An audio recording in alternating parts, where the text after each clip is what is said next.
Sir నమస్తే sir. Sir ఇవాళ Pawan Kalyan గారైతే press meet పెట్టడం జరిగింది. 'హరిహర వీరమల్లు' నా సొంత సినిమా, నేను దగ్గరుండి ప్రమోషన్ చేసుకుంటా అనేసి కూడా చెప్పారు. అండ్ ఎఫ్‌టీసీ చైర్మన్‌గా హేమరత్నం గారు కూడా పెట్టబోతున్నారంట. సో దీనిపైన మీ స్పందన ఏంటి సార్? ఇప్పుడు పవన్ కళ్యాణ్ గారు ప్రెస్ మీట్ పెట్టి సొంత సినిమా 100% ప్రాణం పెట్టి తీసిన సినిమా, ఆ సినిమా ఆడాలి అని అందరూ కోరుకుని ఆయన కూడా వచ్చి ఫస్ట్ టైం ప్రెస్ మీట్ పెట్టి అంత గట్టిగా కూర్చొని ప్రెస్ మీట్ పెట్టి సినిమా. ఆయన ఎప్పుడు కూడా ఏ సినిమాకి కూడా పెద్దగా ప్రెస్ మీట్ పెట్టి ఈవెంట్లుగా ఆయన అప్పుడు టైంకి వస్తారు. కలాడిది ఈ సినిమా ప్రమోషన్ కోసం, కానీ కొంతమంది నెగిటివ్ చేస్తున్నారు. దాన్ని అందరికీ తిప్పికొట్టాలని ఆయన వచ్చారు, ప్రెస్ మీట్ పెట్టారు. ప్రెస్ మీట్లో ప్రతిదీ కూడా ఎక్స్ప్లెయిన్ చేశారు. సినిమా ప్రాణం పెట్టి తీసాం, 100% సినిమా బెస్ట్ సినిమా అవుతుంది, పాన్ ఇండియా సినిమా అవుతుంది, చాలా బాగుంటుంది. దీన్ని మొత్తం టోటల్గా ఈ సినిమా 23 తారీఖు నైట్ నుంచి సినిమా రిలీజ్ అవుతుంది. ఒక పండగ, ఒక పూనకంలాగా ఉంటుంది అనేది ఆయన ఆయన మాటల్లోనే చెప్పాడు. పవన్ కళ్యాణ్ గారి సినిమా అంటేనే ఫ్లాపు హిట్లతో సంబంధాలు ఉండవు. ఫ్లాప్ అయినా హిట్ అయినా ఏదైనా సరే సినిమా, పవన్ కళ్యాణ్ గారి సినిమా వచ్చిందంటే ఒక పూనకమే, ఒక బీభత్సమే. కనుక ఆ సినిమా కోసం already Andhra Pradesh, all over world అన్ని థియేటర్స్ ఫుల్ అయిపోయాయి. ఓకే, ఎక్కడ కూడా టికెట్ దొరికే పరిస్థితి లేదు. అభిమానులు అంత చాలామంది ఎక్కువ ఉన్నారు. కొంతమంది వైసీపీ నాయకులు ఏదో ఎమ్మెల్యేల దగ్గరుండి కొంటున్నారు, టికెట్లు అంటున్నారు. ఒక్క జనసేన ఎమ్మెల్యే కానీ టీడీపీ ఎమ్మెల్యే కానీ ఎవరు దగ్గర కనబడలేదు, రాబోరు. ఎందుకంటే ఆయనకి ఫస్టు అభిమానులు పుట్టారు, అభిమానుల్లో నుంచే జనసేన పుట్టింది, జనసేన నుంచే ఎమ్మెల్యేలు పుట్టారు, ఎమ్మెల్యేల నుంచి ఎంపీలు పుట్టారు. ఆయన బలం అది. పిఠాపురం తాలూకా డిప్యూటీ సీఎం పవన్ కళ్యాణ్ గారు, కొణిదెల పవన్ కళ్యాణ్ గారు, అది అది ఆయన బ్రాండ్. రేపు కాబోయే సీఎం అవ్వాలని మా కోరిక, నా వ్యక్తిగత కోరికే కాదు, ప్రపంచంలో అందరూ అభిమానించే వాళ్ళలో కోరిక ఆయనకు సీఎం అవ్వాలని. నేను ఒకడిని దాంట్లో. ఆయన సీఎం అవ్వాలి, సీఎంగా చూడాలి అనేది మా కోరిక. ఇవాళ కాకపోతే ఎప్పటికైనా అవుతారనేది మా నమ్మకం. ఎందుకంటే ఆ రాజకీయ లక్షణాలు ఆయన దాంట్లో ఉన్నాయి. కనుక సినిమాని అందుకే ప్రజలకు పనికొచ్చే సినిమాని, ప్రజలకు సబ్జెక్టుతో ప్రజల్ని మనం అవేర్నెస్ చేసే సినిమానే తీస్తాడు. అంతే తప్ప ఆయన ఇప్పుడు రాజకీయాల్లోకి వచ్చిన తర్వాత మీరు అబ్జర్వ్ చేస్తూ ఉండండి, ప్రతి దాంట్లో ఒక భీమా నాయక్ అంటే ఒక నాయకులు, అంటే ట్రైబల్ ఏంటి అనేది దాంట్లో తీశాడు. ఒక డిఫరెంట్ సినిమాలు తీసుకుంటూ వస్తారు. అంతే తప్ప సబ్జెక్ట్ ఉంటుంది, సబ్జెక్ట్ లేకుండా సినిమా తీయడు ఆయన. కనుక 'హరిహర వీరమల్లు' లేట్ అయింది వాస్తవం, ఎక్కువ బడ్జెట్ ఎక్కువైంది వాస్తవం, నిర్మాత ఇబ్బంది పడ్డాడు వాస్తవం. ఇవన్నీ ఒక ఎత్తు అయితే సినిమాని బిజినెస్ కానీ అన్నింటిలో బాగా ఈ సినిమా ఈరోజు థియేటర్, పవన్ కళ్యాణ్ గారి సినిమా కోసం టికెట్ దొరుకుతుందా లేదో ఆలోచించాలి తప్ప, పవన్ కళ్యాణ్ గారి దీంట్లో సినిమాలు థియేటర్ టికెట్లు దొరుకుతాయి, ఖాళీగా దొరుకుతాయి, బుకింగ్ ఖాళీగా ఉంటాయని ఊహించుకునే వాళ్ళకి భ్రమ. కనుక నేను ఆయన పొగట్లేదు ఇక్కడ. సినిమాని ప్రేమించే వాళ్ళ కోసం చెప్తున్నా, సినిమాని ప్రాణం పెట్టే వాళ్ళ కోసం చెప్తున్నా. ఆయన సినిమాని వైసీపీ వాళ్ళు నెగిటివ్ చేస్తారు, ఎందుకంటే పొలిటికల్లో ఉన్నారు కాబట్టి, ఆయన పొలిటికల్ పార్టీలో ఉన్నారు కాబట్టి ఆయనకి నెగిటివ్ చేస్తారు, లేకపోతే ఆయనకి నెగిటివే లేదు. కనుక నెగిటివ్ చేసే వాళ్ళందరికీ కూడా చెప్తున్నా, ఓకే తాత్కాలికంగా నెగిటివ్ చేయొచ్చు, ప్రజల హృదయాల్లోంచి ఆయన తీయలేరుగా, ప్రజల మనసుల్లోంచి ఆయన తీయలేరుగా. ప్రజల్లో ఒక ఆయన ఫోటోని గుండెల్లో పెట్టుకుని కూర్చున్నారు. గుండెల్లో పెట్టుకుని కూర్చున్న అభిమానులకు కానీ, వాళ్ళ ప్రజలకు కానీ మీరు ఎంత నెగిటివ్ సోషల్ మీడియాలో చేసినా వాళ్ళ మనసుల్లో తీయగలరా? తీసుంటే ఈరోజు మొత్తం టోటల్గా కొన్ని లక్షల మంది టికెట్లు, అంటే కొన్ని కోట్ల టికెట్లు ఈరోజు ఎంటైర్ వరల్డ్లో టికెట్లు దిగాయంటే, సినిమా చూడటానికి రెడీగా ఉన్నారంటే, 23 నైట్ టికెట్ ఎక్కడ దొరుకుతుందో అని వెయిట్ చేస్తున్నారంటే, మిడ్ నైట్ షో, ఇది 9:30 ప్రీమియర్ షోకి వెతుకుతున్నారంటే, ఇవన్నీ కొణిదెల పవన్ కళ్యాణ్ గారు.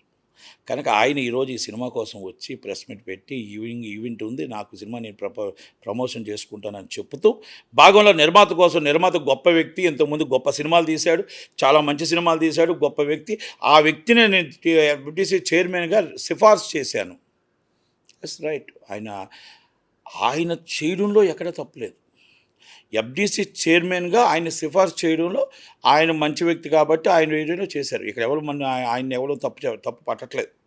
కాకపోతే ఏంటంటే ఎఫ్డీసీ చైర్మన్గా ఆయన నెల్లూరులో పుట్టవచ్చు, పెరిగింది, బిజినెస్ చేస్తుంది, ఇప్పుడు మన వేరే రాష్ట్రంలో చేస్తున్నారు, తమిళనాడులో చేస్తున్నారు. కనుక మన రాష్ట్ర అభివృద్ధి కోసం developing chairman, film developing chairman అంటే మన రాష్ట్ర అభివృద్ధి చైర్మన్. అభివృద్ధి చైర్మన్కి మన రాష్ట్రంలో ఉన్న వ్యక్తులను డెవలప్ చేస్తాం. రేపు రాబోయే తరాల్లో రేపు మొత్తం సినిమా ఇండస్ట్రీని అక్కడ మొత్తం టోటల్గా ఎలా తరలించాలి, ఎలా 35% 40% షూటింగ్లు అవ్వాలి, తెలంగాణకు ఇబ్బంది రాకూడదు, తెలంగాణలో ఆంధ్రప్రదేశ్ కలిసి ఉండాలి, తెలుగు రాష్ట్రాల్లో రెండింటిలో సినిమా ఇండస్ట్రీ బాగుండాలి, విశాఖపట్నం డెవలప్ అవ్వాలి, రాజమండ్రి డెవలప్ అవ్వాలి, విజయవాడ డెవలప్ అవ్వాలి, అమరావతిలో స్టూడియోలు కట్టాలి, అలాగే మీకు అక్కడ ఏదైతే మదనపల్లి తిరుపతి అంతా డెవలప్ అవ్వాలి, రేపు రాబోయే పెట్టుబడులు రావాలి, రేపు రాబోయే కంపెనీలు అంబానీ గారు ఇండస్ట్రీలో సినిమా ఇండస్ట్రీకి ఎంటర్ అవుతున్నారు, అలాగే చాలామంది పెద్ద పెద్ద దిగ్గజాలు సినిమా ఇండస్ట్రీకి ఎంటర్ అవుతున్నారు, వాళ్ళందరితో టాక్ చేయాలి, వాళ్ళందరితో డెవలపింగ్ చైర్మన్ మాట్లాడాలి, రెండు రాష్ట్రాలకి సయోధ్య గురించి గవర్నమెంట్తో కూర్చొని డిస్కస్ చేయాలి, డిస్కస్ చేసి మన అందరితో కూడా కొన్ని వేల కోట్ల పెట్టుబడులు మన సినిమా ఇండస్ట్రీ నుంచి ఆంధ్రప్రదేశ్కి తీసుకొచ్చి రావాలి.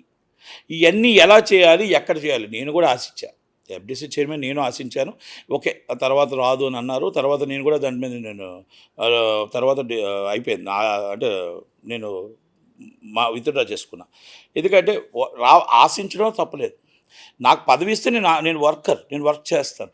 కాకపోతే ఇప్పుడు ఈ సమయంలో ఆ పోస్ట్కి మనం సరిపోం. ఎందుకంటే ఇప్పుడు చాలా టాస్క్ ఉంది. కొన్ని వేల కోట్ల పెట్టుబడి కావాలా. ఈ సినిమా ఇండస్ట్రీ డెవలప్ అవ్వాలి అంటే వేల కోట్లతో డిస్కస్ చేయాలి, మొత్తం కంపెనీలతో డిస్కస్ చేయాలి, మొత్తం దిగ్గజాలతో డిస్కస్ చేయాలి.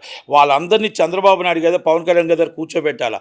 వాళ్ళందరినీ కూర్చోబెట్టి ఆంధ్రప్రదేశ్ డెవలపింగ్ చేయాలి, ఇన్ఫ్రాస్ట్రక్చర్ డెవలప్ చేయాలి, ఎంప్లాయ్మెంట్ పెంచాలా, ఎంప్లాయ్మెంట్ మన రాష్ట్రాన్ని అభివృద్ధి పటంలో పెంచాలి, అభివృద్ధి పటంలో తీసుకురావాలి.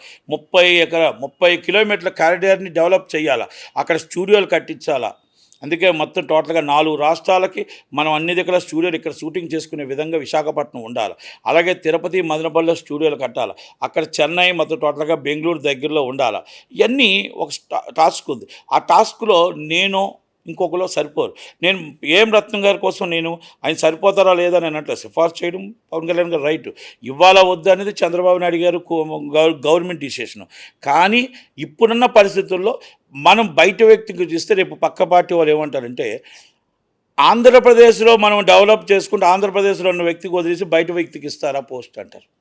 ఎందుకంటే అంత టోటల్గా ఇక్కడ ఎవరు అంత డెవలప్ చేసిన వాళ్ళు లేరా, అసలు సినిమా ఇండస్ట్రీలోనే లేరా అన్న ఒక ఫీలింగ్ వస్తుంది.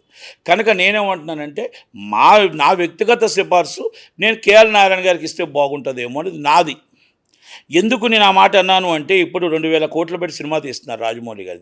ఆయన 20 సంవత్సరాల నుంచి చైర్మన్లుగా చేసినా, ఎక్కడ చేసినా, ఏం చేసినా మాట తప్పని మనం తిప్పని నీతి నిజాయితీకి మారుపేరుగా ఏ దాంట్లోనే సక్సెస్లో వచ్చారు. ఇప్పుడు మన డెవలపింగ్ చాలా అవసరం. ఎందుకంటే మనం ఆంధ్రప్రదేశ్కి పెట్టుబడులు రావాలి. కనుక అలాంటిది ఎవరితోన్నా మాట్లాడాలన్నా ఆయన పారిశ్రామిక వ్యక్తే కాబట్టి అలాంటి వాళ్ళు ఏమైనా ఒప్పుకుంటే చేస్తే బాగుంటుందేమో అని నా ఉద్దేశం. ఇప్పుడు నేను చేస్తూ లేకపోతే ఇంకొకరు చేస్తూనో ఈ పెట్టుబడులు అవన్నీ రావు. చాలా ఇప్పుడు ఎందుకంటే ఈ 5 సంవత్సరాలు చాలా టాస్క్తో కూడినది, పెట్టుబడులు రావాలి. కనుక ఎఫ్డీసీ చైర్మన్గా ఏఎం రత్నం గారిని ఆయన చెప్పారు, ఇవ్వాలా వద్దనేది చంద్రబాబు నాయుడు గారి నిర్ణయం. కనుక నా ఉద్దేశం, నా వ్యక్తిగత ఉద్దేశం నేను చెప్పాను. పవన్ కళ్యాణ్ గారు చెప్పడంలో తప్పేం లేదు, ఎందుకంటే ఆయన కష్టపడి. కానీ ఆయన దాంట్లో ఇంకొకటి బ్యాడ్ ఏంటంటే తెలుగు ఫిలిం ఛాంబర్కి, ఏపీ ఫిలిం ఛాంబర్కి ప్రెసిడెంట్గా ఉన్నారు. అంటే ఇండస్ట్రీకి యాంటీగా ఉన్నారు.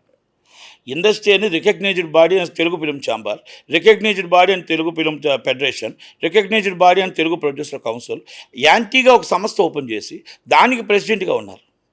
ఆయనకి మనం ఎఫ్డీసీ చైర్మన్ ఇస్తే సినిమా ఇండస్ట్రీని అవమానించినట్టు ఉంటుంది. ఎందుకంటే యాంటీగా ఒక సంస్థ నడుపుతున్నారు, సినిమా ఇండస్ట్రీకి యాంటీగా. అందరూ ఒక దాంట్లో ఉంటే ఆయన సపరేట్గా ఒక దాంట్లో ఉన్నారు. కనుక అది కూడా కరెక్ట్ కాదు, రికగ్నైజ్డ్ బాడీ కాదు.